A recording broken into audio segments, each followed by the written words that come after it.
Nosso palestrante de hoje, o Jorge, vai nos falar sobre o capítulo 4, né? Não chegará a Deus, não verá o reino de Deus, quem não nasceu de novo. Por gentileza, então.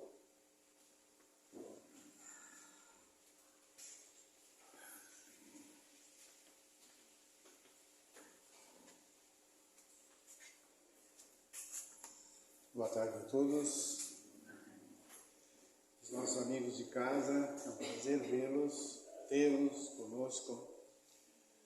Estou substituindo, a nossa Sandra. Ela deu quinta-feira a palestra e hoje, devido às chuvas, ela não pôde vir.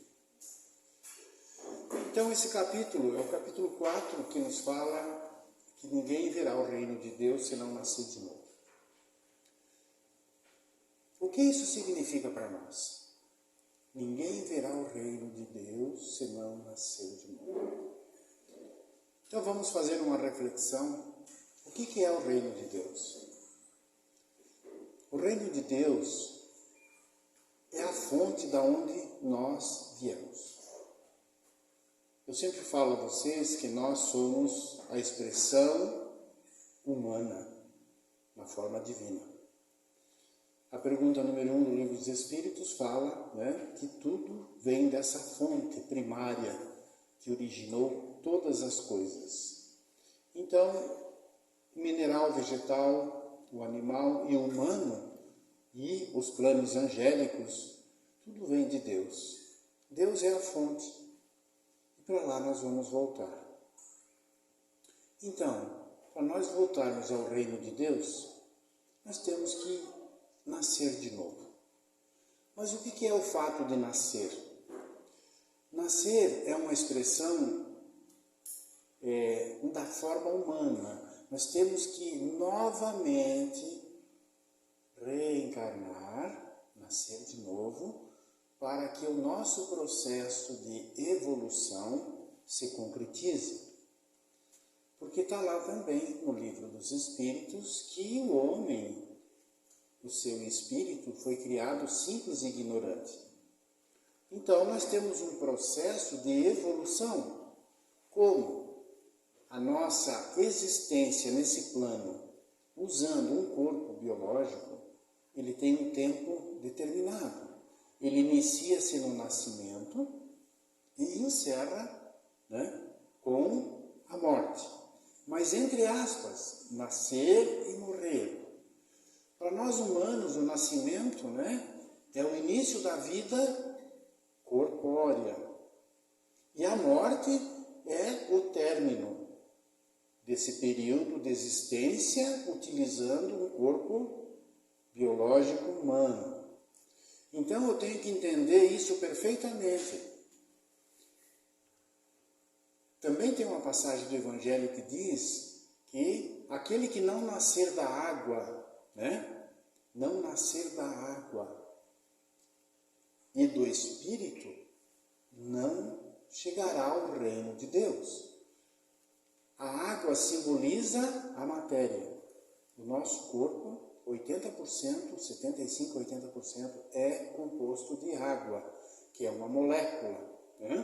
Então, nós temos que ter um corpo referendado à água, para que o Espírito que vem de Deus, que é a sua essência, imagem e semelhança, utilize esse corpo formado de, entre aspas, água, para que a gente possa, com ele, vivenciar essa experiência humana e aprender. Então, eu tenho que ir e vir, utilizar esse corpo biológico até o momento em que eu alcancei a iluminação. Até o momento que eu aprendi tudo que na Terra possa me ensinar. Se isso aqui é uma escola, eu tenho que cursar os anos dessa escola até que eu chegue à minha formatura. Por isso a reencarnação é necessária.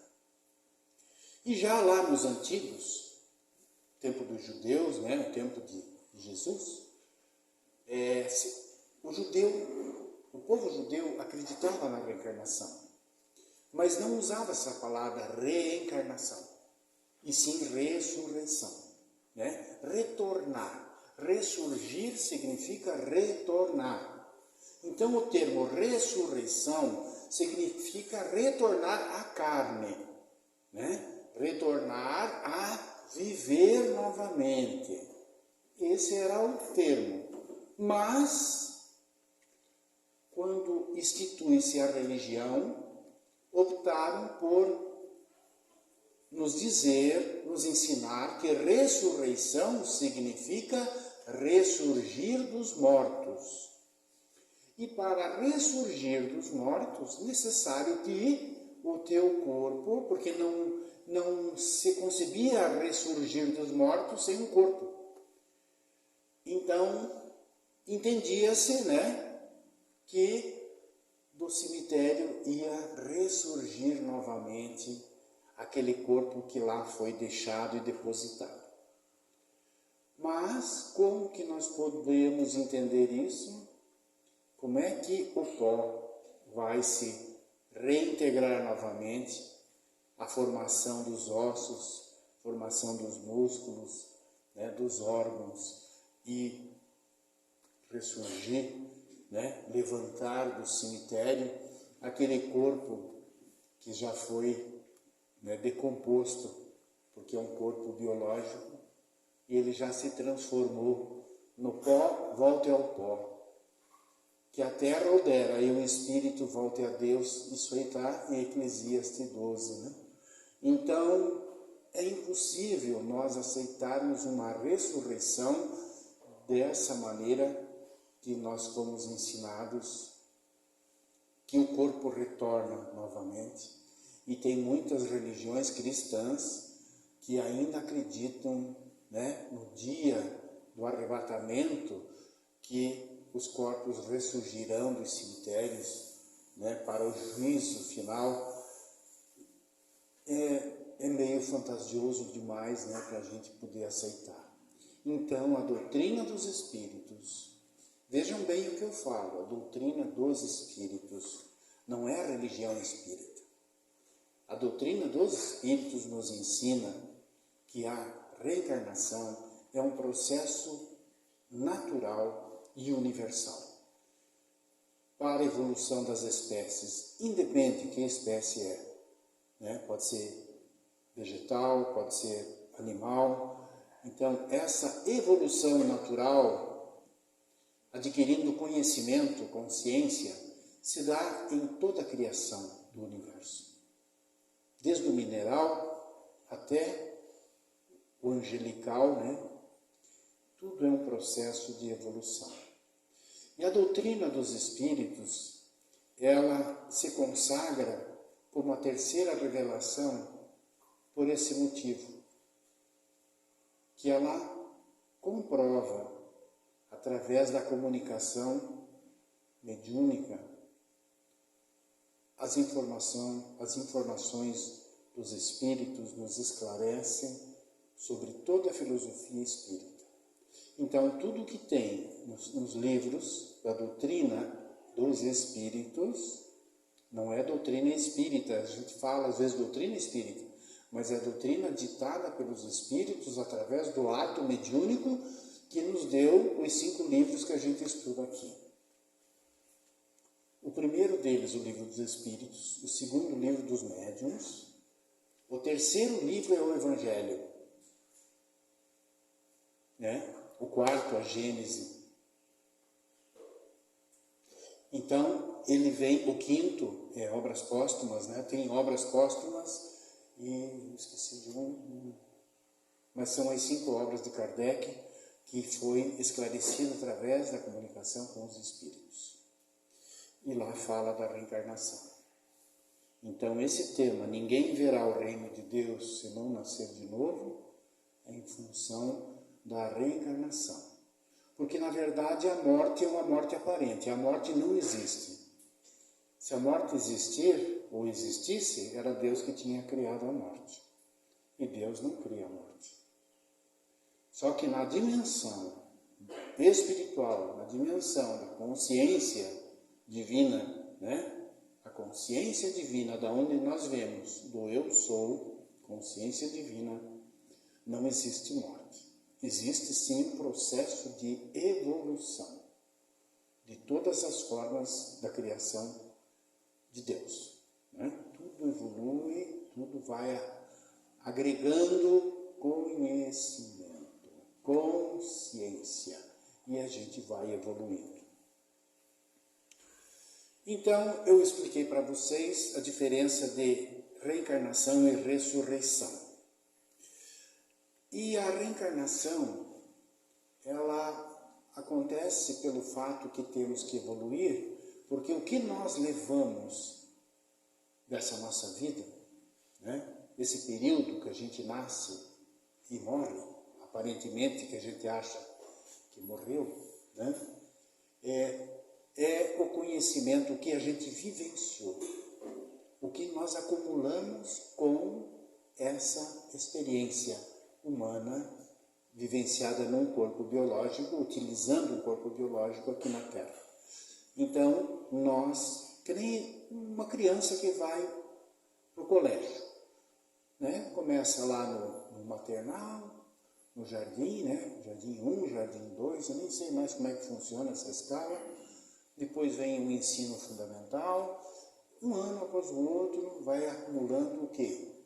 Conhecimento, acumulando informações, vai evoluindo em todos os sentidos. Tanto o nível de conhecimento, consciência, conhecimento, né, desse mundo, e também a moralidade, a universalidade dos seres, que é o desenvolvimento, a evolução moral. A gente saber de onde veio e para onde vai. E por que estamos nessa situação que nós nos encontramos hoje. E essa reencarnação, ela fortalece os laços de família. Então, vocês podem ter certeza absoluta que a família que nós pertencemos, nós sempre estamos nos reencontrando. Hoje como pai, amanhã como mãe, após como filho, neto, bisneto, está tudo correlacionado. Mas por que então? Por que tem tanta discussão, tanta intriga, né? Tanta desavença entre as pessoas da mesma família? Porque isso é tão sábio, é tão divino, que devido ao campo eletromagnético, nós vivemos num mundo físico, né? E o mundo físico tem um campo eletromagnético. Mas por quê? Me explique. O campo eletromagnético é a estrutura do átomo, atômica. Se vocês lembram do que estudaram, sabe que o átomo, né, ele é composto da eletrosfera, o elétron, a eletricidade, né, que é o positivo, o negativo, eletricidade, e tem um núcleo que é o positivo, o próton, né, que cria esse campo eletromagnético. Em volta de um condutor elétrico, forma-se um campo eletromagnético. Então a gente fala que, né, o masculino é a eletricidade e o feminino é o próton, o centro, o núcleo, próton e nêutron, certo? A eletricidade é o pai, o magnetismo é a mãe. Está lá na oração das cartas de Cristo. Pai, mãe, e onde é que entra Deus?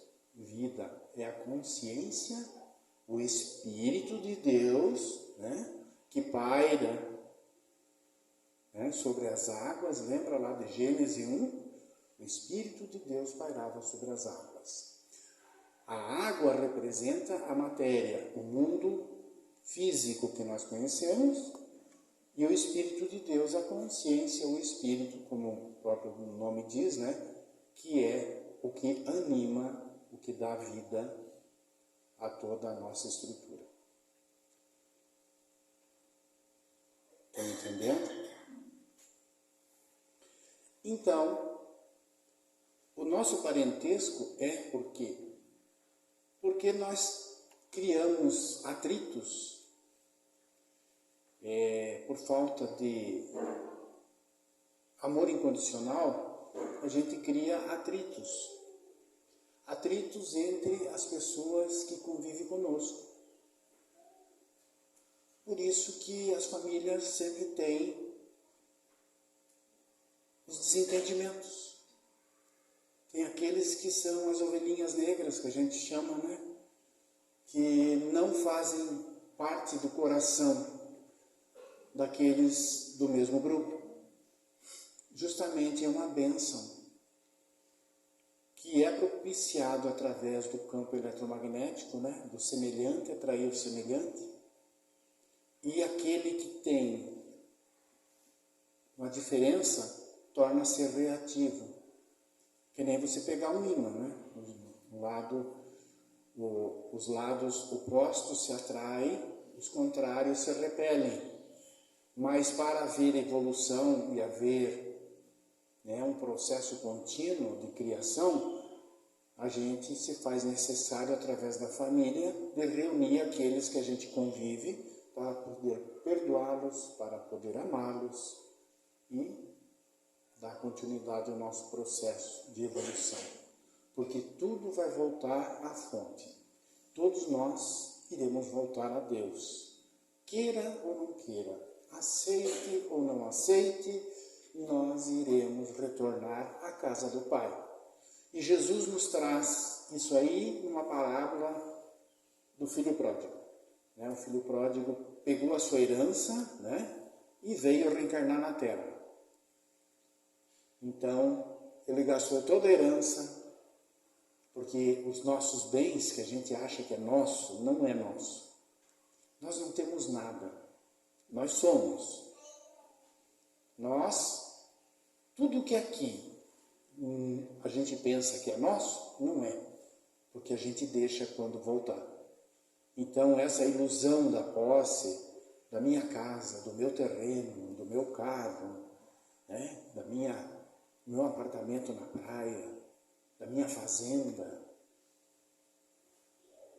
temporariamente você tem uso e fruto, justamente para você aprender que daqui você nada leva, nem o nosso corpo biológico a gente tem que deixar. Utilizamos sim para aprender com ele. Aprender o quê?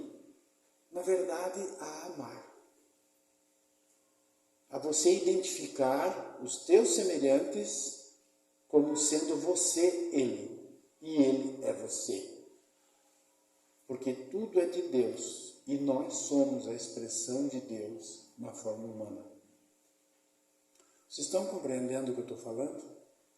Então, ninguém pode ver o reino ou voltar à casa do Pai, senão entrar ou aceitar esse processo de voltar, ir e vir. Então, na nossa família, a gente sempre tem, quando nasce uma criança, uma certa identificação. Um reconhecimento, lembra meu avô, lembra meu pai, E esse reconhecimento às vezes é amoroso e positivo e às vezes não é tanto, dependendo da interação que esses dois seres tiveram no passado, mas quando vem exatamente para que todos os desentendimentos do passado sejam ali resolvidos. E a doutrina espírita, ou dos espíritos, melhor dizendo, ela é maravilhosa porque ela nos possibilita esse reencontro. E essa harmonização, vamos dizer assim, esse perdão das coisas passadas, para que nesse momento a gente possa refazer. Por isso também que tem o esquecimento. a gente não sabe, né? Não sabe quem foi na vida passada.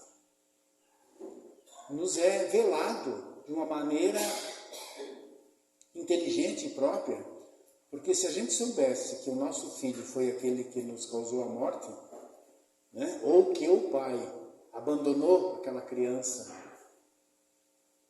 então se nós temos essa lembrança do nosso passado, seria extremamente complicado conviver novamente com aquele ser que nós tivemos algum problema, né? Alguma desarmonia, né?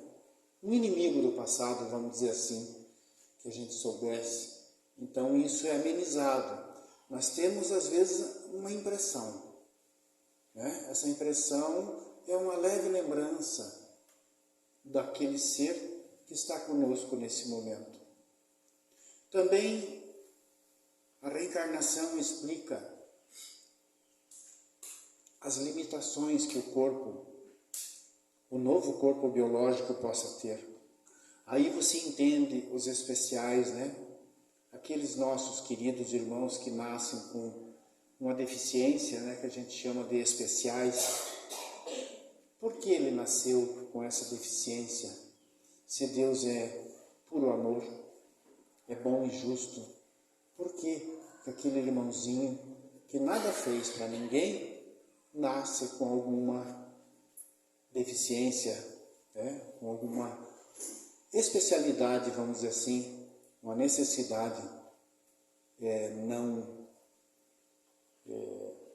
que depende dos cuidados especiais da própria família, aonde ele veio.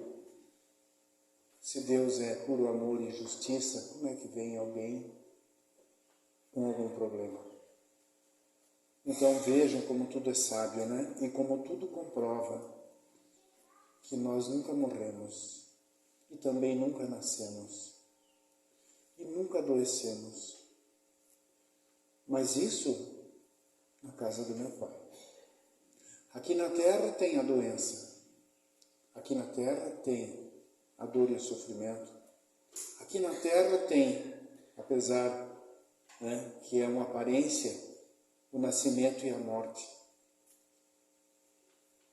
Para nós humanos existe o sofrimento e a dor, a doença, a tristeza, a pobreza, a riqueza, a carência e a abundância. Por que faz parte? Porque faz parte do humano. O humano, quando vem a esse mundo simples e ignorante, ele tem uma leve noção de um Pai amoroso, de um Deus Criador que o protege. Aquele Criador que lhe forneceu o corpo biológico, aquele Criador que fornece o alimento que você utiliza para sobreviver e para viver. Então essa noção é muito básica ou muito tênue, que no homem primitivo ele não tinha o sentimento de amor. Os povos primitivos, eles não tinham um sentimento amoroso.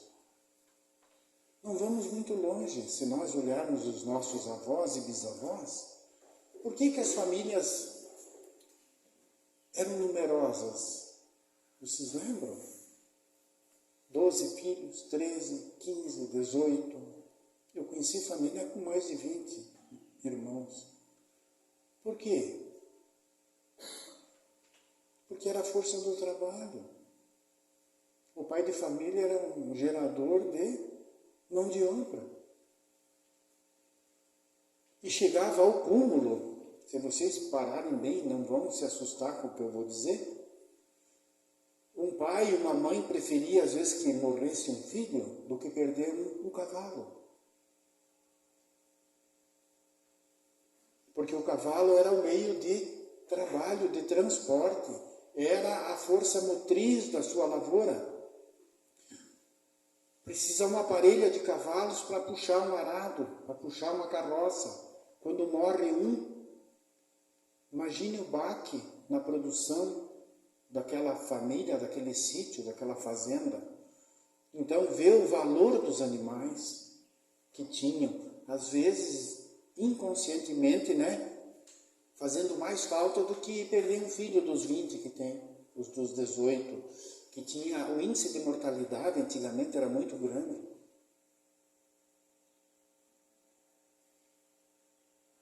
Também o coração daquele povo era mais duro, mais sofrido. A gente vê hoje, né, o pessoal que é europeu, que saiu da Europa, porque praticamente foram expulsos da Europa. Eles não vieram para cá porque queriam vir, não. É porque lá não tinha mais espaço para ficar. Então a miséria, a fome era tanta que eles se obrigaram a aventurar, vinham em navios, não sabiam se chegavam vivos. A gente sabe histórias e histórias que os filhos pequenos morriam na viagem, eram jogados no mar. Então a vida era muito dura. Então daí chega esse povo europeu aqui. Por que o europeu chegou para o Brasil? Porque precisava de mão de obra escrava. Foi abolida a escravidão e o europeu, o italiano, o alemão, o polonês, né, o espanhol vieram aqui para trabalhar. Mas num regime de escravidão.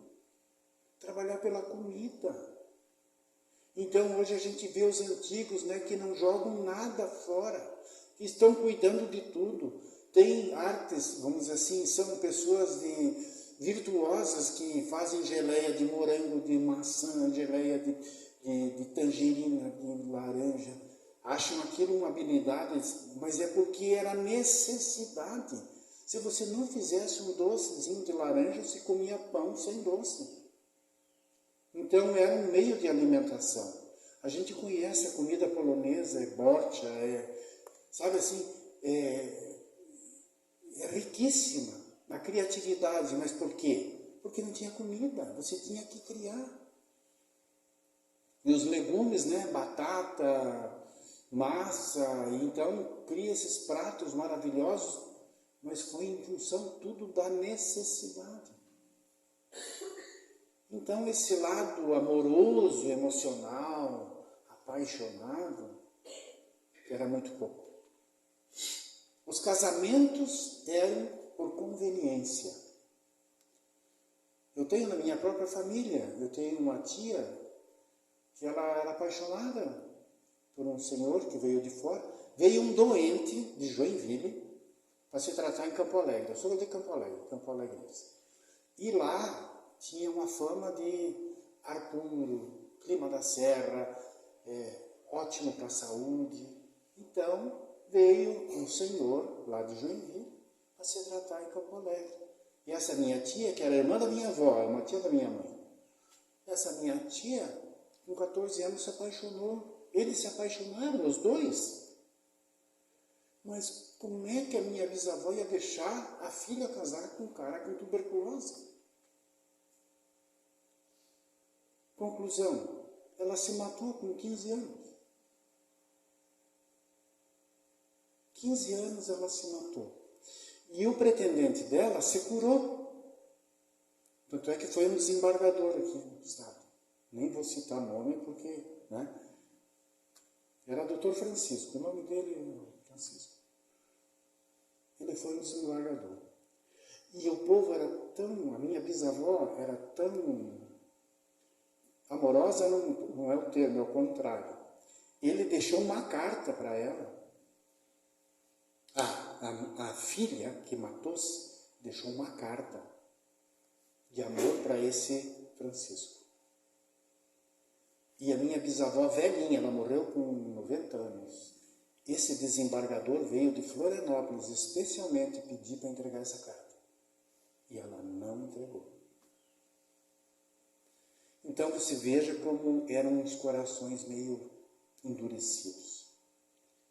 Mas também a doutrina dos espíritos explica. Nós fomos criados simples e ignorantes.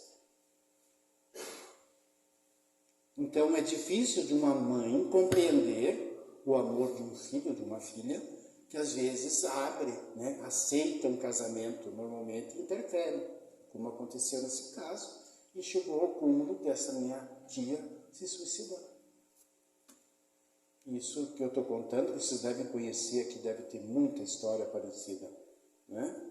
Então veja o homem como tem necessidade de evoluir, de amar, tem necessidade de perdoar, de seguir as orientações de Jesus. Amai-vos uns aos outros como eu vos amei. Amai a Deus acima de tudo e o teu próximo como a ti mesmo. Que mandamento maravilhoso, né? Esse mandamento, amar a Deus e ao próximo como a ti, substituiu todos os outros 10 ou 9, né? Os mandamentos do Velho Testamento. Porque nós temos é que amar. O único objetivo nosso de estar aqui na Terra é através do amor. Amar a tudo. O que é o amor incondicional? O amor incondicional é um amor sem condições nenhuma. Eu amo porque eu amo. Eu amo porque faz parte da minha essência. Amar. E a expressão de Deus é exatamente a expressão do amor. Como é que eu vou expressar Deus a alguém?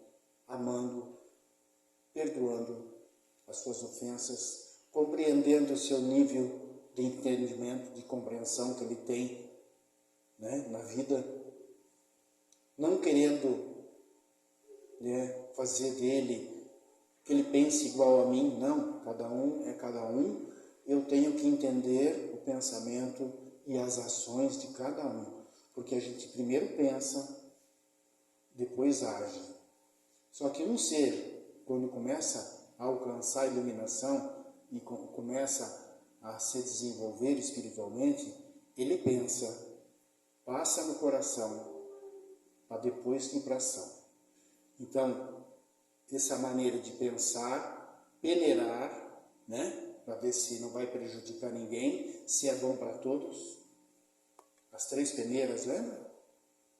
É bom para todos? Né? É correto, é bom para todos, vai trazer bem ao meio que eu vivo, daí eu ponho em ação. Então, isso é uma das expressões das pessoas evoluídas. Eu não posso jamais ter uma ação que ponha alguém de vocês, ou alguém da Terra, ou alguém do universo em sofrimento. Eu não posso ter. Porque os nossos males exatamente está em fazer os outros sofrerem. Então, se não existisse a reencarnação, iria se romper os laços de família. Se eu convivo hoje com a minha esposa, com meus filhos, e na outra vida com outros seres que não têm nada a ver com essa existência, eu vou acabar esquecendo deles e eles vão esquecer de mim. Mas como a gente reencarna na própria família, a gente sempre está, né, ampliando os laços fraternos, os laços do amor incondicional, os laços eternos, que é a expressão de Deus. Então não tem como evoluir sem reencarnar. Vocês concordam comigo? Porque uma vida toda é muito pouco para a gente chegar, né, ao nível de iluminação, um nível de anjo, de arcanjo, de serafim, querubim. Então, tudo isso é uma escala, né? A doutrina espírita fala da escala da evolução, simples ignorantes, né? Depois um espírito bom, e vai até um espírito angélico e perfeito. Então, essa escala evolutiva, nós só vamos atingir reencarnando infinitas vezes, até que a gente consiga chegar na perfeição. Também tem outra pergunta: qual é o limite das encarnações? Aí depende, né? Vai depender do teu trabalho, porque nós vivemos num mundo materialista. Então, se eu me dedicar todo o meu tempo a pensar só nas coisas da Terra, eu não vou evoluir muito, não é verdade? Eu vou querer correr atrás dos interesses materiais, de ter as coisas. Só que com o conhecimento que a gente está adquirindo aqui no Lar Espírita e o conhecimento que a gente está adquirindo de uma maneira coletiva, na evolução natural, né, dos seres humanos da Terra, a gente já sabe que não vai levar nada daqui. Nós vamos deixar tudo. Tudo que for material. Porque a matéria é desse mundo. E esse mundo é de Deus, não é meu. Eu utilizo para aprender a amar. Né? Então, vai depender de cada um. Aqueles que forem muito apegados às coisas da terra vão demorar mais. Aqueles que forem mais pegados às coisas de Deus, vai demorar menos. Por isso que Deus diz, se preocupar com os tesouros do céu, ou de Deus e a sua justiça, porque os bens da terra virão por acréscimo. Não precisamos nos preocupar com o que comer, o que vestir, porque Ele nos provê tudo isso. Temos que nos preocupar, sim. Eu estou seguindo o que Jesus me ensinou? Eu estou perdoando meus inimigos?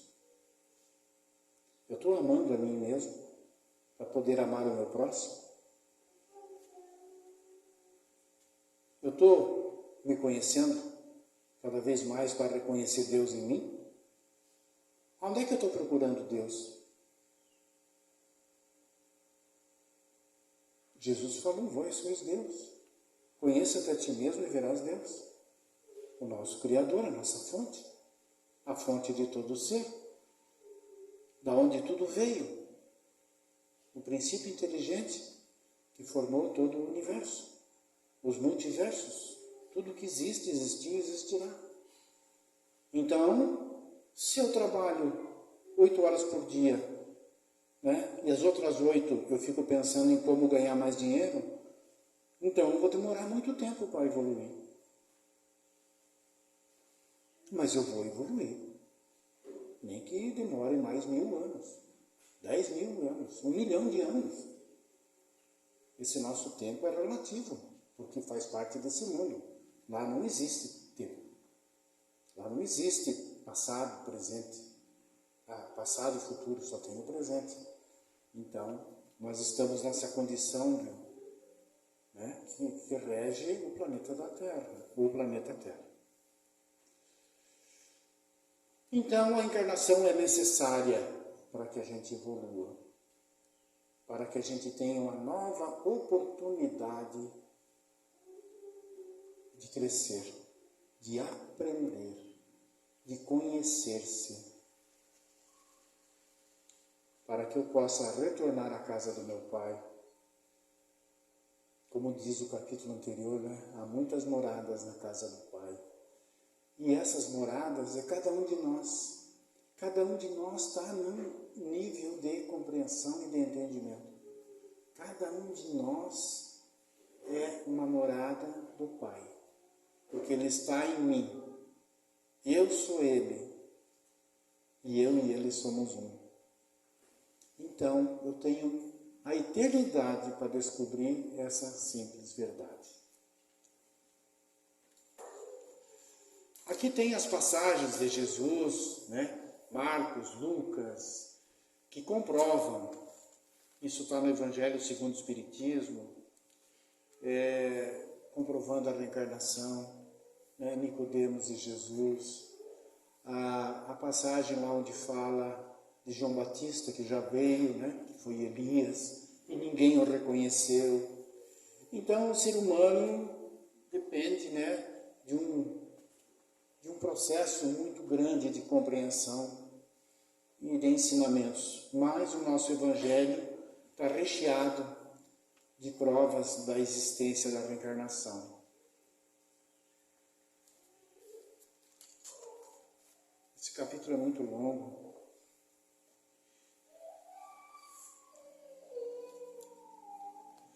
Mas eu creio que eu já abordei tudo o que era necessário. De uma maneira que a gente organizou na nossa mente. Então, o nosso objetivo final é reconhecer que nós somos a expressão de Deus. No momento que você ver Deus dentro de você, daí está tudo resolvido. Se você reconhecer a onipresença, porque Deus diz, onde estás, eu estou. Que só existe Ele. No momento que você reconhecer, você já retornou à casa do Pai. Daí vai decorrendo, Você chegou praticamente na porta. Você chegou na espiritualidade. Chegou da onde você veio. Você retornou à casa do teu Pai. Porque nós somos o Filho, por quê? Por que nós somos o Filho? Porque nós somos a carne. Nós somos o Deus materializado. Quando eu entender isso, que eu sou Deus materializado, Pai, Filho e Espírito Santo, o Pai, Deus, Filho, somos nós humanos, e o Espírito Santo é o nosso objetivo, é o nosso propósito, nós nos santificarmos, retornar à nossa essência. Daí nós estamos em casa novamente. Agradeço a atenção de vocês. Espero que a explicação que eu dei possa ter satisfeito vocês sobre o entendimento da reencarnação, a diferença da ressurreição, conforme foi nos explicado, mas o verdadeiro objetivo do povo judeu era um sinônimo da reencarnação. Porque as religiões do mundo, todas as principais são reencarnacionistas. A diferença da doutrina dos espíritos é que nós nos comunicamos com essas consciências, esses espíritos que nos trouxeram a informação de como que é o mundo extrafísico, ou seja, a dimensão astral. Muito obrigado, um abraço a todos, para vocês de casa também. Até a próxima oportunidade.